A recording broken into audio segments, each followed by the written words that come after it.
안녕하세요. 바람난 남편 속 시원하게 치워버리고 행복하게 아주 잘 살고 있는 40대 여자입니다. 마흔도 되지 않은 나이 30대. 새롭게 시작하기엔 늦어버린 것 같지만 새로운 삶을 되찾기엔 충분했던 30대 중반에 이혼을 하게 되었네요. 남편의 외도를 알고 이혼을 그 자리에서 바로 결정하긴 했지만 막상 이혼이 코앞에 다가왔을 땐 막막하기도 하고 겁도 나더군요. 하지만 지금은 살면서 가장 행복한 때를 보내고 있다고 자부할 만큼 행복으로 가득 찬 하루하루를 보내고 있습니다. 지금과는 달리 충격으로 가득했던 이야기 한번 들어보실래요? 지금은 전 남편이 되어버린 남편과 처음 만난 것은 대학교 때였어요. 저와 남편은 같은 동아리에서 활동을 하고 있었는데 신입생이었던 저를 남편이 먼저 좋아했었죠. 진중하고 과묵한 남자가 좋다며 쫓아다니니 그것 참 매력이 색다르더라고요. 한결같이 저를 좋아해주는 남편의 모습에 저 역시 마음을 빼앗겼고 10년이란 긴 연애 끝에 결혼까지 하게 되었습니다. 결혼을 하며 새롭게 가족이 된 시댁은 솔직히 좀 별로였습니다. 가진 것이 없는 시댁이었는데 물론 가난이 별로라는 것은 아니었습니다. 제가 별로라고 생각했던 건 허세였어요. 시모는 유난히 허세가 많은 사람이었는데 그 허세가 정말 꼴보기가 싫더라고요. 어느 날은 길거리에서나 산 브로치를 하고 와서는 자랑을 하는데 차마 보고 있기 민망할 정도였어요. 길거리에서 사는 브로치라 그러는 것이 아니에요. 문제는 그 허세에 있었죠. 어머니, 브로치 너무 예쁘네요. 지금 옷에도 딱 어울려요. 그래? 그렇지 않아도 이거 엄청 비싸게 주고 산 명품이야. 백화점에서 샀단다. 왜? 갖고 싶니? 너 줄까? 아니요. 전 브로치 잘 안 하는걸요. 어머님께 잘 어울리니까 어머님 하세요. 명품이라기엔 본 적도 없는 문양에 누가 보아도 보세 제품인데 꼭 시모는 자신이 걸친 것은 다 명품에다가 백화점에서 산 것이라며 허세와 거짓말로 재력을 포장하더라고요. 시댁의 형편이 여의찮다는 걸 누구보다 더 잘 아는데 저런 허세를 부리다니 참 어이가 없는 순간이 많았어요. 그것만 해도 충분히 시모에 대한 반감이 큰 편이었는데 남편과 제가 회사를 그만두게 되고 남편은 사업을, 저는 전업주부가 되고 나니 시모는 다른 것으로 반감을 사기 시작하더군요. 우리 아들 정말 대단하지 않니? 회사 생활만 하던 애가 저렇게 버젓이 사업체를 운영하는 것 좀 봐라. 그러게요. 대단한 사람이긴 하죠. 뭐든 열심히 하기도 하고요. 그러니까 그런 사람이 내 아들이야. 넌 무슨 복이니? 그렇게 잘난 남자 만나서 힘든 회사 생활도 그만두고 이 좋은 집에서 아주 편안하게 살림만 하면서 살고 말이야. 정말 팔자 하나는 잘 타고났구나. 네, 그렇네요. 제가 참 팔자 하나는 잘 타고났네요.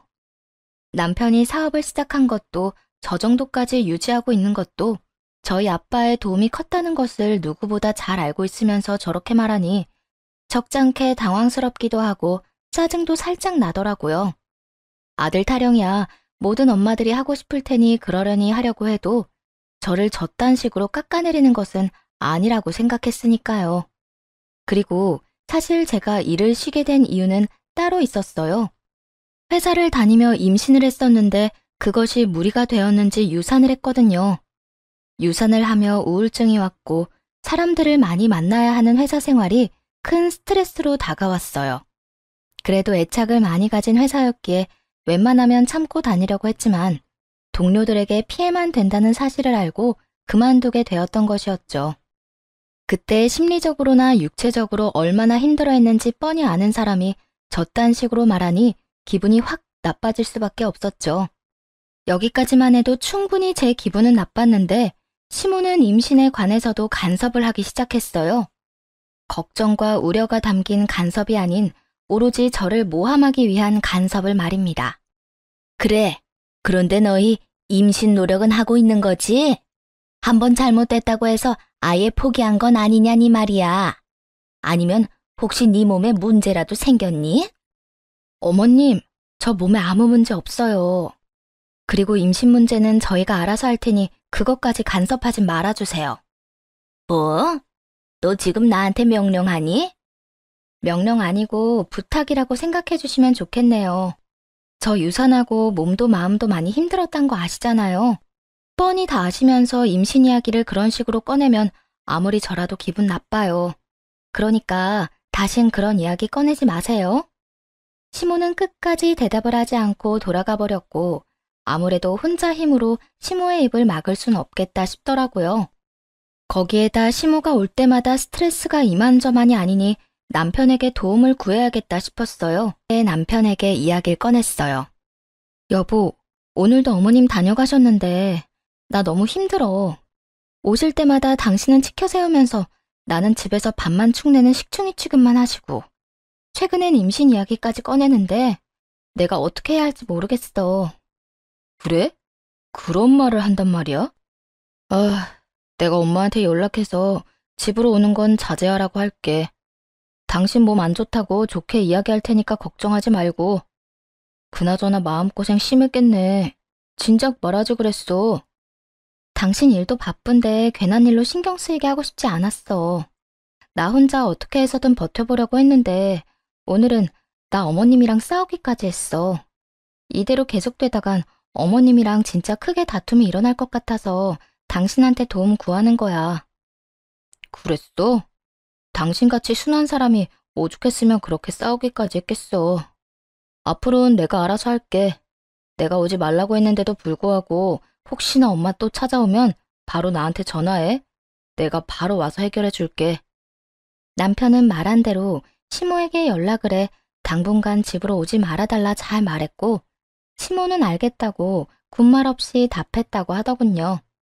하지만 혹시나 했던 일은 역시나 일어났고 시모는 일주일을 넘기지 못하고 다시 집으로 찾아와 속을 뒤집어 놓기 시작했죠. 그때마다 남편이 말했던 대로 남편에게 바로 연락을 해버렸고 바로 남편이 달려와 시모를 데리고 나가버리곤 했습니다.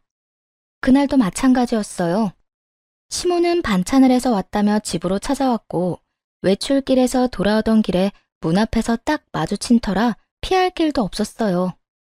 하는 수 없이 시모와 함께 집으로 들어오게 되었고 부탁한 적도 없는 반찬통을 내려놓으며 또 한바탕 생색과 함께 저를 깎아내리기 시작하더군요. 며느리 힘들까봐 반찬 해오는 시어미가 어디 있니? 넌 정말 남편 복에 시어머니 복에 아주 복이란 복은 다 타고났구나. 다른 집 이야기 들어보면 며느리가 임신도 못하고 돈도 못 벌면서 아들 돈만 갉아먹으면 그렇게 시집살이를 시킨다고 하던데 우리 집은 시집살이가 뭐니? 오히려 내가 며느리 눈치 보고 사는데 너도 그렇게 생각하지 않니? 그런데 넌 집에서 살림을 하는 거니 마는 거니? 어떻게 된 집에 먹을 게 하나도 없어? 식탁 위에 방금 장 보고 온 것을 자신 때문에 정리도 못하고 있는데 그건 알지도 못하는 건지 살림 잔소리까지 해대더군요. 다른 날과는 달리 남편은 연락을 받지 않았고 작정이라도 한 듯 쏟아내는 잔소리에 그날은 참지 않고 맞대응을 하기로 했습니다. 어머님, 집에 들어올 때 저 장 봐온 거 보셨잖아요. 그리고 반찬 안 해오셔도 돼요. 저번부터 저희는 반찬 괜찮다고 말씀드렸잖아요. 임신 이야기도 그래요. 그 이야기는 꺼내지 말라고 여러 번 부탁을 했는데 왜 매번 임신 타령을 하시는 거예요? 너 지금 날 질책하는 거니? 제가 오죽했으면 이런 말까지 하겠어요. 오죽했으면. 나도 오죽했으면 그런 말을 계속하겠니? 오죽 걱정됐으면. 내가 너 미워서 그런 말 계속하는 거라고 생각하는 거면 그건 네 오해다. 난 정말 네가 걱정되어서 그런 거야. 그리고 내 말 중에 틀린 말도 없지 않니? 너 집에서 내 아들 돈으로 먹고 노는 것도 사실이고 그까짓 유산 한 번 했다고 임신도 못하고 있는 것도 사실이지 않니? 진짜 걱정되면 말을 그렇게 하는 게 아니죠. 그리고 제가 이런 말까지 하진 않으려고 했는데 제가 남편 돈으로 먹고 노는 게 아니라 남편이 저희 아빠 돈으로 돈을 벌어오는 거죠. 그리고 제가 마냥 집에서 먹고 놀기만 하나요? 집에서 살림하시는 분이 어떻게 그렇게 말하세요? 살림도 엄연히 일이라고요. 웬만하면 아빠 이야기까진 꺼내고 싶지 않았습니다. 저희가 잘 먹고 잘 살라고 준 도움을 이런 식으로 꺼내들어 생색 같은 걸 내고 싶진 않았으니까요. 그런데 시모가 저딴 식으로 나오니 도저히 말하지 않곤 안 되겠더라고요. 시모가 저딴 식으로 저를 깎아내리는데 저 역시 시모가 제일 싫어하는 말로 시모의 자격지심을 건드릴 수밖에요. 그렇게 해서라도 말로 받는 상처가 얼마나 크게 다가오는지 알려주고 싶었어요. 예상대로 시모는 제 말에 타격을 입긴 했는지 흥분하며 화를 내더라고요. 너 말 참 이상하게 한다. 그까짓 돈 얼마나 도와줬다고 말을 그렇게 하니? 막말로 내 아들 능력이 안 좋았으면 그 사업을 유지나 할 수 있었을 것 같아? 그리고 살림도 일이야? 그냥 설렁설렁 쉬면서 하면 되는 건데 그게 무슨 일이니? 봐요. 어머님도 기분 나쁘시죠? 저요. 한 번도 남편이 능력도 없으면서 저희 아빠 돈으로 호의호식하면서 산다고 생각한 적 없어요. 그런데 제가 방금 그런 식으로 말하니까 어머님도 기분이 확 상하시잖아요. 어머님이 매번 찾아와서 이런저런 말할 때마다 제 기분이 그래요. 어머님 말만 들으면 꼭 제가 쓸모없는 사람이 된 것 같아 정말 기분 나쁘다고요. 한 방 먹은 시모는 제 심정이 조금이라도 이해가 된 것인지 다른 말은 하지 않고 또 제가 걱정되어 그렇게 했단 말로 그 상황을 모면해 보려 애쓰더군요. 그건 내가 말했잖니. 그건 다 네가 걱정되어서 그랬다고. 정말 제 걱정이 된다면 그냥 말하지 마세요. 아니, 찾아오질 마세요. 어머님 올 때마다 저는 상처만 받는다고요. 시모와 저의 언성은 점점 더 높아져 갔고 싸움은 절정으로 치닫고 있었습니다. 너 지금 그걸 말이라고 하는 거야? 아무리 기분이 나쁘다고 해도 찾아오지 말란 말을 할 수가 있어. 건방지게. 건방지다고 생각하든 말든 상관없으니까 앞으론 이렇게 얼굴 붉힐 일 없도록 다신 찾아오지 마세요. 그렇게 시모를 내쫓아버렸어요. 그날 저녁 제가 시모에게 그렇게까지 한 것을 전해 들었는지 남편이 먼저 말을 꺼내오더라고요. 오늘 엄마 또 찾아왔다면서. 미안해. 내가 바빠서 연락을 못 받았네. 다 들었지? 오늘 좀 말이 심하게 오갔어. 어머님이 워낙 심하게 말하니까 나도 못 참겠더라고. 거기에다 언제까지 당신이 해결해 줄 수도 없겠다 싶기도 했고. 어머님 뭐라셔? 뭐라긴 뭐래. 그냥 울지 뭐. 당신이 내쫓았다면서. 당신 마음 이해 안 되는 건 아니었는데 조금 섭섭하긴 하더라. 아무래도 나한텐 엄마잖아. 아, 그래도 오해는 하지 마. 그렇다고 해서 엄마 편을 들겠다는 뜻은 아니니까. 그냥 마음이 조금 그랬던 건 사실이다. 이 뜻이야. 난 당신이 어쩌다 그렇게까지 한지도 잘 아니까 당신한테 불만이 있진 않아. 어쨌든 오늘 엄마 일은 내가 대신 사과할게. 미안해. 남편은 섭섭한 기색을 내비치면서도 제 심정을 이해한다며 달래주더라고요. 그런 남편을 보며 제가 조금 심했나 하는 생각도 하긴 했지만 말했다시피 더는 그렇게는 살 수 없었기에 후회는 하지 않기로 했죠. 시모와의 첫 다툼을 하고 난 후 예민하게 생각하는 것인지는 몰라도 남편과 연락이 잘 되지 않고 조금씩 퇴근 시간이 늦어지더라고요. 연락에 대해 중요하게 여기는 사람이라 전화 하나만큼은 잘 받는 사람인데 나갔다 하면 연락이 잘 되지 않더라고요. 점심시간조차도 말이죠. 그런 날들이 많아질수록 느낌이 좀 싸하더군요. 여보, 요즘 왜 이렇게 연락이 안 돼? 점점 늦어지는 것도 그렇고 회사에 무슨 일 있어? 그냥 큰일은 없는데 그냥 바쁘네. 왜? 회사 일이 그렇잖아.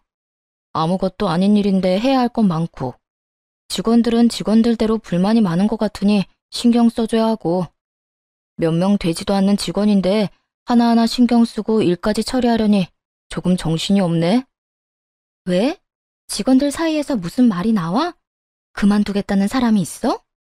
아니, 꼭 그런 건 아닌데 표정들이 밝지만은 않은 게 신경이 쓰이네. 하여튼 앞으로 늦지 않도록 할게. 연락도 될 수 있으면 받도록 하고. 일이 바빠서 늦는 건 어쩔 수 없지. 그런데 연락은 잘 됐으면 좋겠어. 바빠서 못 받는가 하면서도 걱정된단 말이야.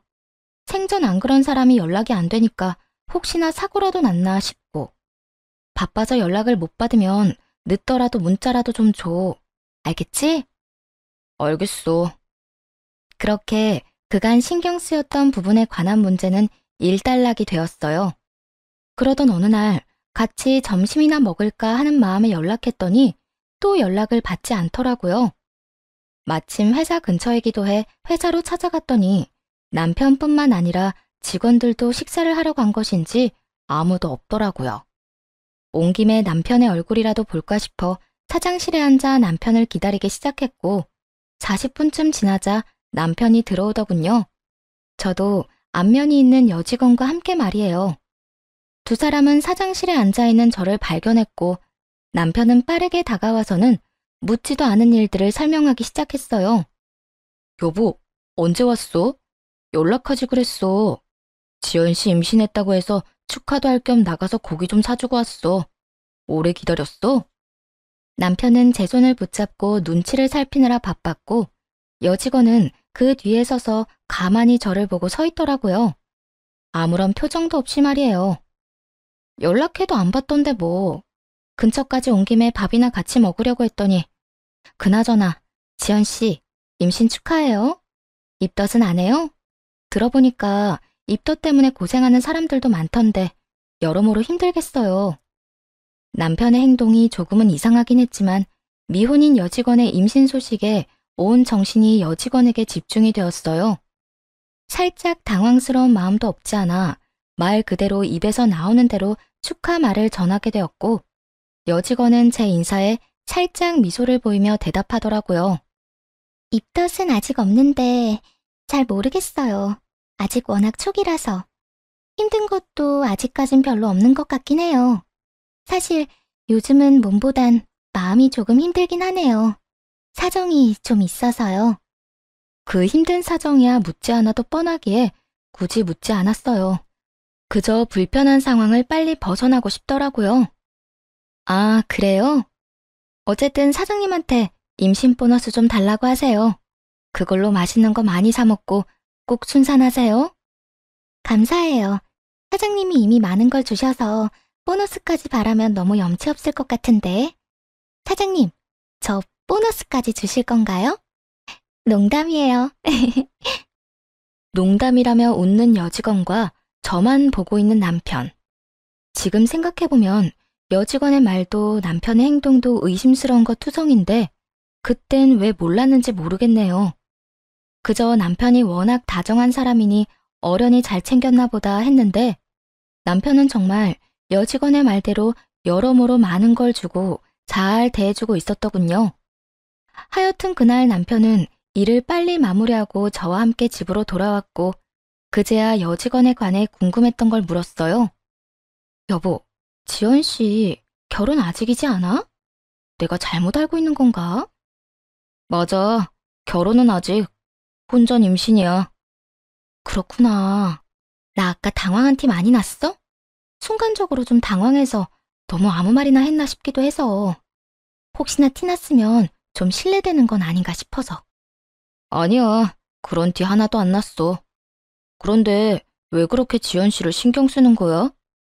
그냥 내가 유산 경험이 있어서 그런지 임신했다고 하면 신경이 좀 쓰이네. 아, 질투하고 이런 게 아니라 일하면서 너무 힘들어하면 어쩌지? 무리하면 안 될 텐데 하는 생각이 들어서. 그래서 그렇지. 그나저나 아기 아빠는 누구인지 알아? 남자친구가 있었어? 나도 자세한 건 몰라. 그냥 결혼 이야기는 없었는데 임신했다고 하니까 안쓰러워서 고기나 사주러 갔던 거야. 아, 그래? 하여튼 여러모로 마음고생하겠네. 당신이 좀 잘해줘. 남편은 자신은 아무것도 모른다고 하며 선을 딱 그어버리더라고요. 저는 여직원에 대해 말하고 싶지 않아 하는 것 같아 저도 말을 꺼내지 않았고요. 그런데 회사를 다녀오고 난 후 왜인지 모르게 아이 아빠가 누구인지 가끔 궁금해지더군요.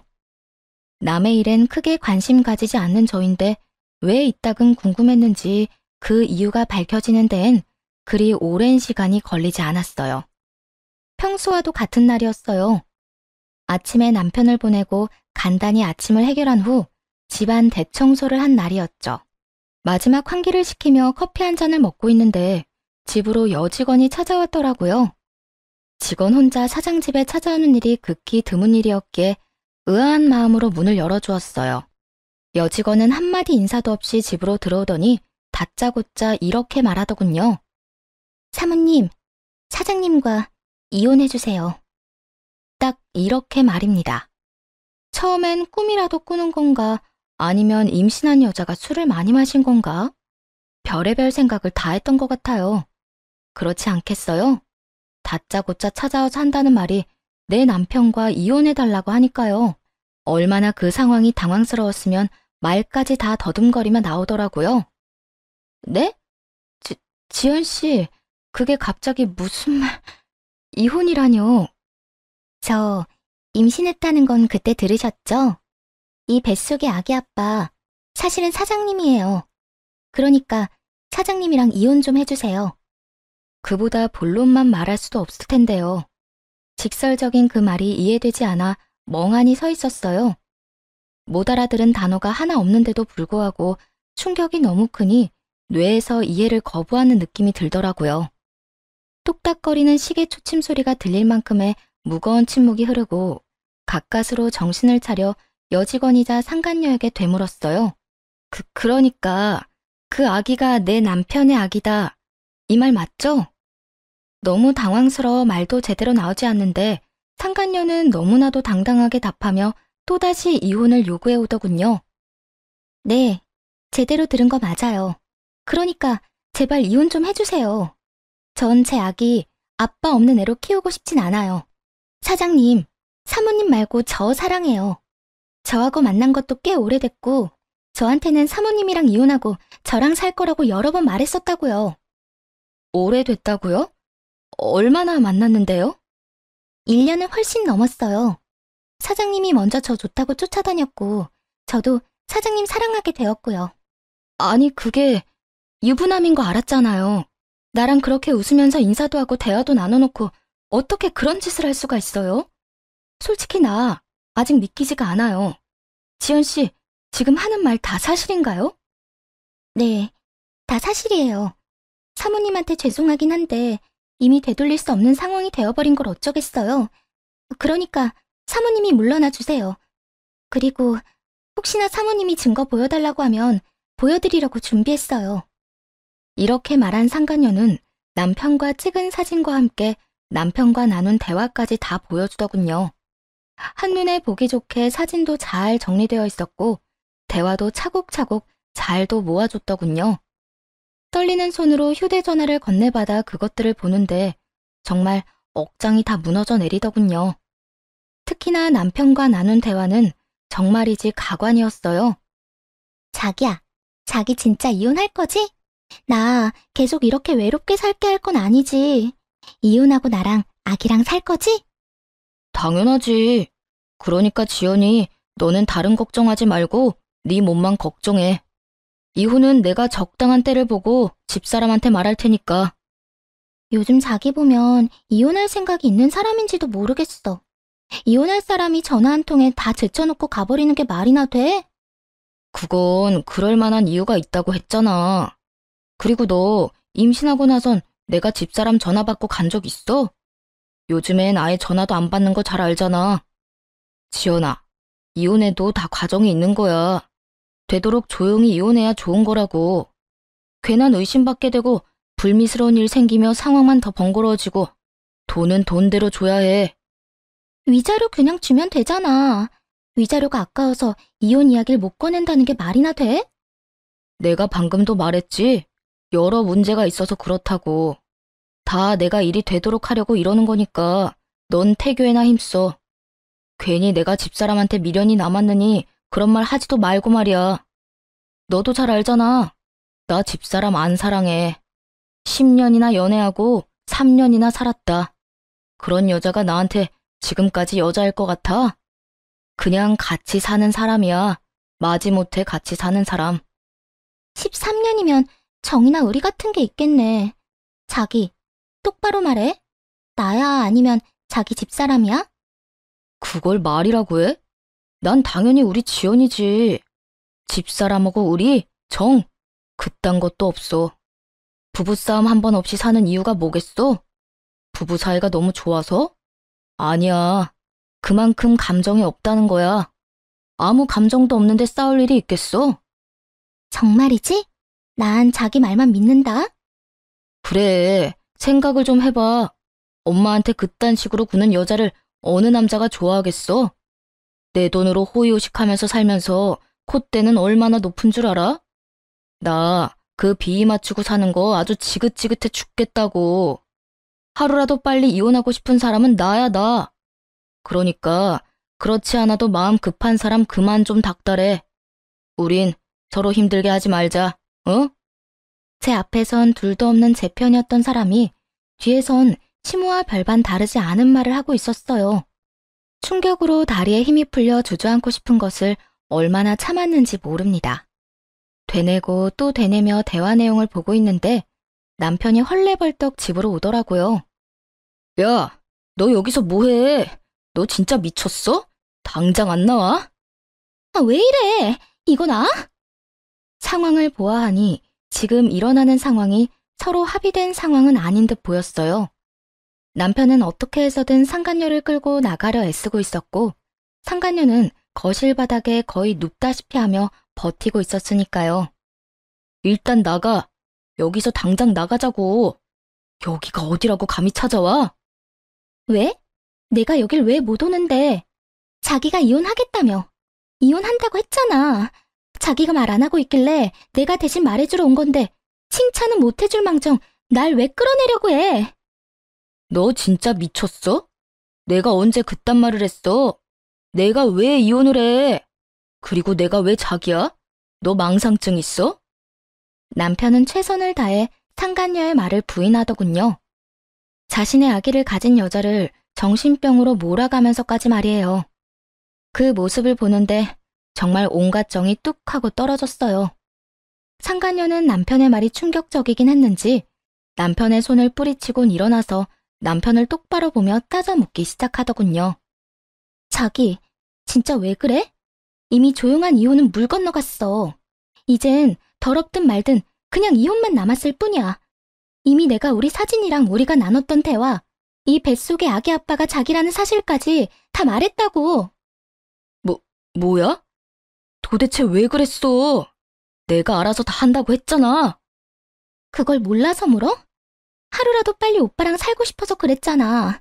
난 진짜 오빠가 이해가 안 돼. 능력도 좋은 사장님이 왜 그렇게 싫은 여자랑 살려고 하냐고. 그냥 위자료 많이 주고 이혼하면 되잖아. 능력 되잖아. 깔끔하게 이혼하고 이 집에서 나랑 우리 아기랑 행복하게 살자. 내가 잘할게. 나 출산하고도 회사 출퇴근하면서 자기 일도 잘 돕고 집안일도 잘하고 애도 잘 키울 수 있어. 난 자기만 나한테 오면 뭐든 다 잘할 수 있다니까. 상간녀의 말에서 남편이 밖에서 어떻게 자신을 포장하고 다니는지 잘 알겠더라고요. 남편은 집도 자신이 마련한 자기의 명의, 회사도 혼자서 잘 일군 회사라고 큰 소리를 떵떵 치고 다닌 모양이었어요. 집도 제가 해온 제 명의의 집, 회사도 어느 정도 자리를 잡긴 했지만 아빠의 도움이 아니라면 금방이라도 무너져 내려도 이상하지 않은 회사를 말이에요. 아무것도 모르는 상간녀는 남편의 말에 홀라당 넘어가서 불륜녀가 된 것도 모자라 임신까지 해버린 것이었어요. 상황이 어떻게 되었든 누가 누구를 속여 이런 거지 같은 상황이 되었든 저에겐 아무 상관도 없었지만요. 그저 저를 앞에 두고 이런 더러운 대화를 나누는 두 인간을 빨리 제 눈앞에서 치우고 싶은 심정만이 가득했습니다. 그만! 둘 다 그 입 다물지 못해? 그렇게 고함을 질러버렸고 정신을 놓고 싸우던 두 사람은 멈칫하며 저를 보더군요. 두 사람이 얼마나 쓰레기인지 이미 충분히 알았으니까 이제 그만해. 이혼? 그래, 이혼해야지. 그까짓 이혼 얼마든지 해줄게. 여보, 무슨 이혼이야, 이혼이. 난 당신이랑 절대 이혼 안 할 거야. 당신이 무슨 말을 들었는지 모르겠는데 나 이 여자 안 사랑해. 사랑? 넌 이 상황에서 아직도 사랑 타령이 하고 싶어? 그리고 이제 와서 사랑 타령을 하기엔 너무 늦은 것 같지 않아? 당신 아기 가진 여자가 다 말했잖아. 두 사람이 나눈 대화 다 보여줬다고. 내가 어디서부터 어디까지 봤을 것 같은데? 나 다 봤어. 당신이 나를 어떻게 생각하는지, 내 뒤에선 날 어떻게 말하고 다니는지. 심지어 당신이 진짜 사랑하는 여자가 누군지까지 말이야. 그거야 그냥 한 말이었어. 한순간에 잘못된 실수로 발목은 잡혔는데 어떻게 해도 해결이 안 되니까 일단 진정시키려고 그냥 한 말이었다고. 남편은 이 모든 상황이 실수에서 비롯된 일이라며 변명을 하기 시작했어요. 실수라는 단어에 저보다 상간녀가 먼저 화를 내며 남편을 몰아붙이더군요. 실수? 지금 실수라고 했어? 자기, 어떻게 내 앞에서 실수라는 말을 할 수가 있어? 가만히 있는 사람 좋다고 먼저 옆구리 찔러댄 사람 자기야, 자기. 내가 언제? 언제? 기억 안 나? 나한테 나만 마음 돌려먹으면 회사고 집이고 전부 내 몫이라며. 한평생 돈 걱정 없이 살게 해주겠다고 하루가 멀다고 꼬신 사람이 누군데? 나 임신했다고 했을 때도 회사 잘 읽어서 우리 아기한테 다 주겠다고 했잖아. 결국 돈 때문에 불륜과 임신까지 했다는 말을 참 애절하게도 해대더군요. 마음이 통해 그런 짓을 했다고 해도 화가 나고 치가 떨릴 텐데 고작 돈 때문에 한 사람 인생을 이렇게 망쳐놓다니 정말이지 쓰레기 같은 인간들이었어요. 우선 전 악다구니를 쓰며 고함을 지르는 상간녀에게 절망을 좀 안겨주기로 했습니다. 야, 네가 뭘 좀 잘못 알고 있는 것 같은데 네가 그렇게 능력 좋다고 믿어 의심치 않는 이 남자 가진 건 개뿔도 없는 사람이야. 그게 무슨 말이에요? 무슨 말이긴 말 그대로 개털이라고. 이 집? 이 집 내 집이야. 공동명의도 아니고 이 사람 지분은 1%도 없는 내 명의의 내 집. 그리고 회사? 그 회사도 이 사람 거 아니야. 뭐라고요? 집은 그렇다 치더라도 회사는 왜? 사장님 맞잖아요. 회사는 사장 거잖아요. 아, 그냥 보기엔 이 사람 회사가 맞지. 그런데 회사가 그냥 굴러갈 거라 생각하니? 이 머리에 꽃만 가득 차서 해맑은 거사. 회사를 굴리는 데엔 아주 큰 돈이 필요하단다. 그 돈이 이 사람 주머니에 있을 것 같니? 없어. 네가 능력 좋다고 믿어 의심치 않는 이 남자, 그런 돈 없다고. 상간녀는 그제야 상황 파악이 조금씩 되어가는지 낯빛이 점점 어두워지더군요. 그러면서 저와 남편을 번갈아 보기 시작했죠. 자기야, 이 여자가 지금 무슨 말 하는 거야? 나한텐 그런 말 안 했잖아. 다 자기 거라며. 자기 덕에 호의호식 하는 거라고 그랬잖아. 남편은 고개를 푹 숙이고 상간녀와 눈도 마주치지 않고 있었고 상간녀는 망연자실한 듯 저를 보더군요.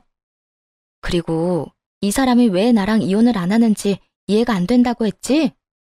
내가 그렇게 싫다는 사람이 왜 나랑 이혼을 안 하겠어?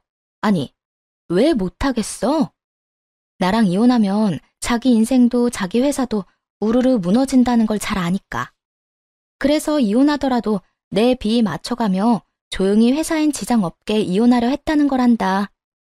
저 인간 말대로 갑자기 나랑 사는 게 힘들다든지 어머님과 내 사이의 충돌이 너무 힘들다는 둥 그럴듯한 핑계 대면서 이혼했으면 내 성격상 회사는 그냥 뒀을 테니까 말이야. 그런데 그걸 지금 네가 다 망쳐놨네? 네 스스로 와서 이렇게 다 밝혀줬으니까 이젠 좀 알겠니? 넌 내가 이혼한다고 해도 절대 잘 먹고 잘 살진 못한다는 뜻이야. 이 말이 끝나자마자 상간녀는 그 자리에 주저앉아 버리더군요. 그랬겠죠. 모르긴 몰라도 배를 들이밀며 이혼만 하게 만들면 제가 살던 집도 자신이 월급을 받으며 다니던 회사의 사모님 자리도 제가 누리던 그 모든 것들이 자기 것이라 생각했을 테니까요. 그런데 그 모든 것이 남편의 거짓말인 것도 기가 막히는데 남편이 조용히 이혼해 회사라도 건지려고 했던 계획을 자기 손으로 망쳐버렸다는 것을 알게 되었으니 그 충격이 더 컸을 겁니다. 상간녀의 입을 막고 나자 이번엔 남편이 입을 열기 시작하더군요. 여보, 지금 얼마나 화난 상태인지 나 잘 알아. 그런데 내 이야기 한 번만 들어봐주면 안 될까? 나 바람은 피웠지만 내가 정말 사랑하는 건 당신이야.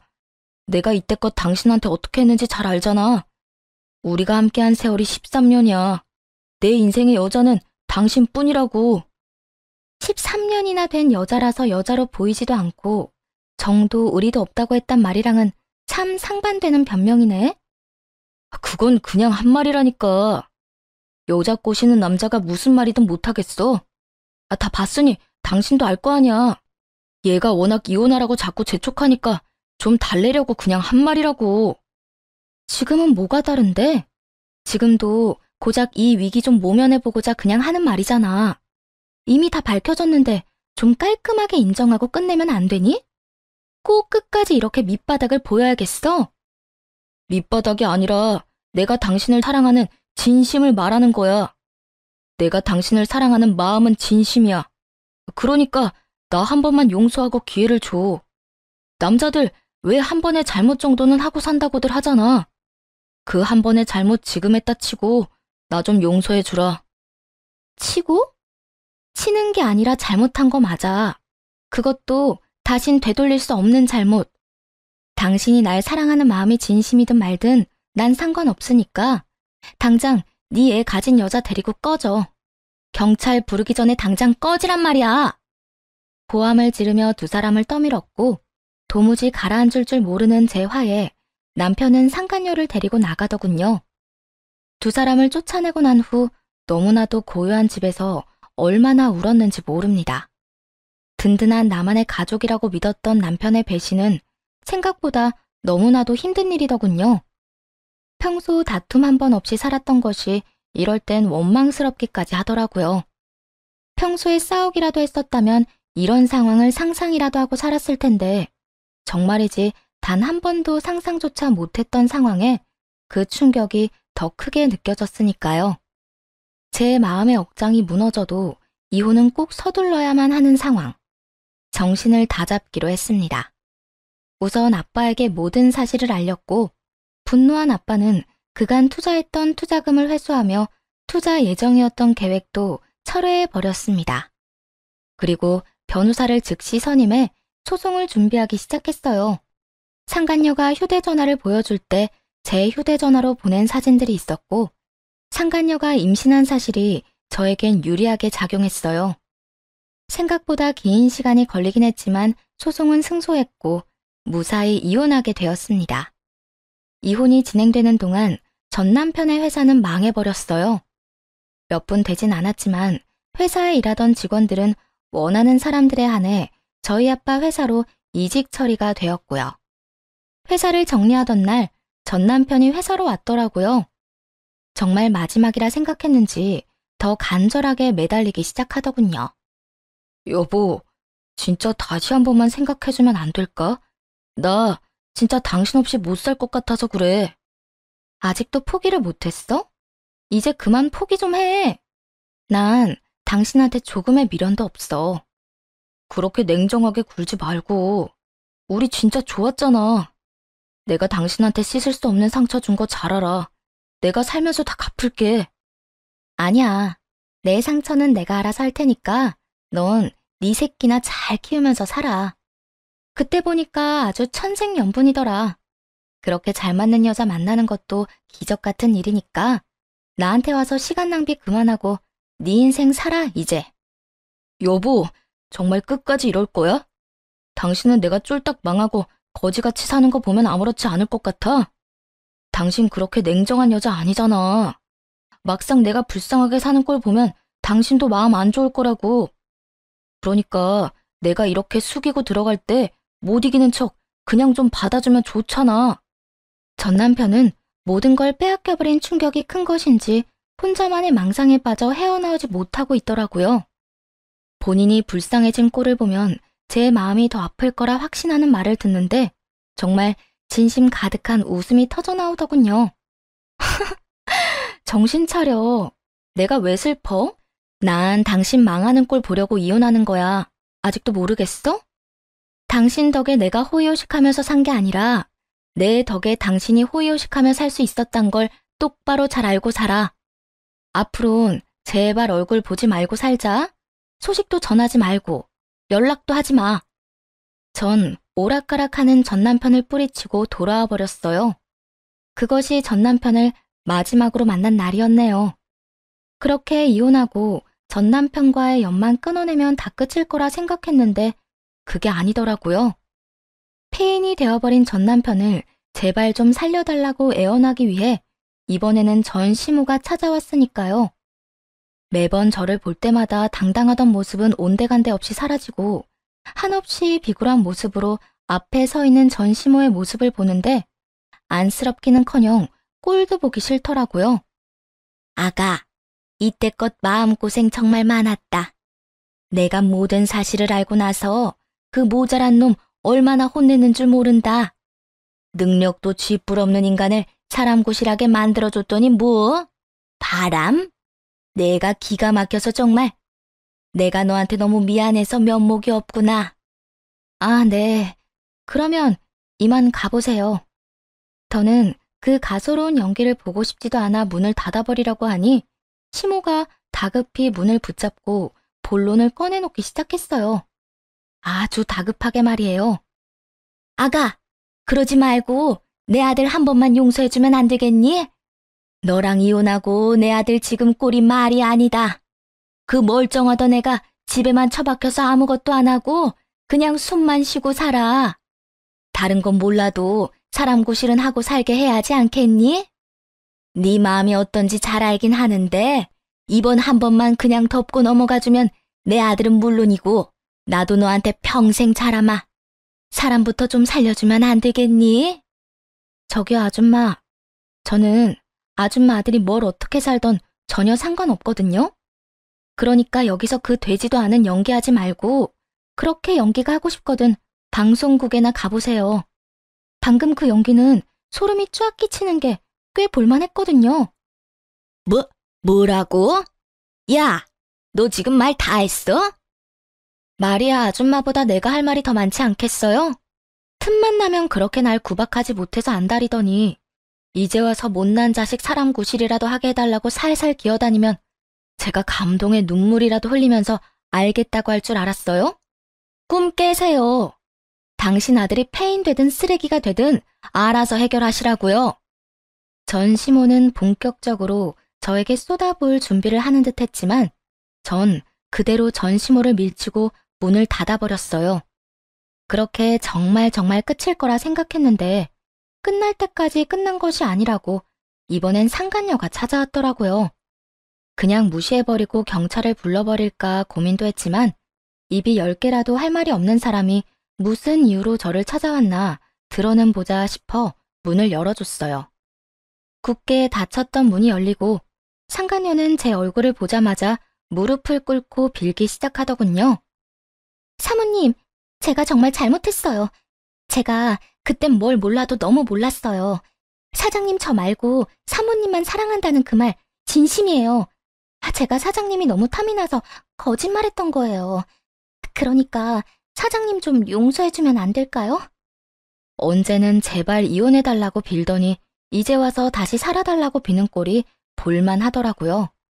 그리고 그 속내도 여전히 다 보였고요. 왜? 막상 이혼시키고 나니 없어도 너무 없다 싶어? 그래서 네 아기 양육비도 못 받을 것 같아? 그래서 내 옆에 다시 붙여놓으면 돈은 뜯어낼 수 있을 것 같니? 그걸 어떻게... 다 아시는 것 같으니까 솔직하게 말씀드릴게요. 아기 키우려면 돈이 한두 푼 드는 것도 아닐 텐데 저 돈 없어요. 아기 아빠한테 양육비라도 받아야 안 굶고 살 텐데 그 인간도 땡전 한 푼 없다고 배째라고 나오는데 저 진짜 미칠 것 같다고요. 그러니까 사모님이 다시 좀 데리고 가서 살아주세요. 저요, 양육비 많이도 필요 없어요. 조금만, 아주 조금만 주셔도 되니까 그 인간 저한테 양육비라도 줄 수 있게 해주세요. 대충 예상은 했지만 그 입으로 직접 이유를 들으니 정말 가관이더라고요. 양심에 털이 나도 제대로 난 격이었죠. 얼굴에 철판을 제대로 깐 상간녀는 정신 나간 부탁을 쉬지 않고 해대며 눈물까지 흘려대더라고요. 그 더러운 눈물을 누구 집에 떨어뜨리는 건지 그것마저도 화가 나는 상황이었네요. 여기가 어디라고 그 더러운 눈물을 떨어뜨려? 남의 가정 산산조각 낼 땐 언제고 이제 와서 양육비라도 받아야 하니 다시 데리고 살라고? 넌 정말 양심이 없구나. 아니면 내가 우스웠니? 처음 우리 집 찾아와서 이혼하라고 당당하게 요구할 때부터 양육비 타령하는 지금 이 순간까지 어떻게 그렇게 뻔뻔하기 짝이 없어? 저도 오죽했으면 이렇겠어요. 오죽 마음이 급했으면 이러겠냐고요. 저도 여기 쉽게 찾아온 거 아니에요. 배는 불러오고 곧 출산인데 돈이 너무 없다고요. 그러니까 제발 이렇게 부탁드릴게요. 그게 안 되면 저한테 가져가신 위자료라도 좀 돌려주세요. 불쌍한 사람 돕는다고 생각하시고 그 돈이라도 주세요. 네가 불쌍해야 도울 생각이 들지. 난 너 안 불쌍해. 네가 왜 불쌍해? 네 의지로 유부남 만나서 네 의지로 임신까지 하고 네 바람대로 내가 이혼까지 했는데 여기서 굳이 불쌍한 사람을 꼽으라면 나 아니니? 그러니까 나한테 찾아와서 이딴 부탁하지도 말고 다신 찾아오지도 마. 당장 일어나서 가. 네 눈물 내 집 바닥에 떨어지는 꼴조차도 보기 싫으니까. 지금 안 나가면 나 경찰 부를 거니까 당장 나가. 부르려면 불러요. 어차피 이판사판이라고요. 전 돈 줄 때까지 절대 안 나갈 거예요. 정말 천생연분 아닌가요? 양육비 줄 의지도 없이 폐인처럼 사는 전 남편이나 자기 때문에 가정이 깨져버린 저에게 찾아와서 돈 타령이나 하는 상간녀나. 정말 환상의 짝꿍이 다름없더군요. 상간녀는 끝까지 못 나간다며 드러누워 버렸고 전 결국 경찰을 불러버렸어요. 만삭의 배로 질질 끌려나가는 상간녀를 보는데 불쌍하기는커녕 통쾌하더군요. 그렇게 저를 번갈아가며 한 번씩 괴롭힌 질긴 악연들을 다시 보는 일은 없었어요. 정말 끝이 난 것이었죠. 많은 일은 시간에 흘려보내고 8년이란 세월이 지났네요. 전 너무나도 잘 지내고 있습니다. 우선 알려드리고 싶은 소식은 전 재혼을 했어요. 결혼하며 그만둔 직장에 다시 출근하게 되었고 그곳에서 만난 사람입니다. 잠시 짧게 제 남편에 대해 말씀드리자면 오래 알고 지냈던 사이로 제 동기였던 사람이에요. 제가 큰 아픔을 겪고 회사로 돌아왔을 때 저에게 큰 힘을 준 고마운 사람이죠. 어딘가 모르게 위태로워 보인다며 제 곁에 찰싹 붙어 다니던 남자는 어느새 제 남편이자 제 아이의 아빠가 되어 제 곁에 있네요. 저의 하나뿐인 딸은 아빠를 닮았는데 얼마나 사랑스러운지 모릅니다. 남편은 동네에서 소문난 딸바보인데 그와 동시에 소문난 애처가이기도 해서 아주 가끔은 창피하기도 하지만 많은 시간을 이렇게 행복해도 되나 싶을 정도로 행복한 삶을 살고 있어요. 여러분의 인생에도 행복만이 가득하길 바라며 전 이만 물러가 볼게요. 긴 사연 함께 해주셔서 감사합니다.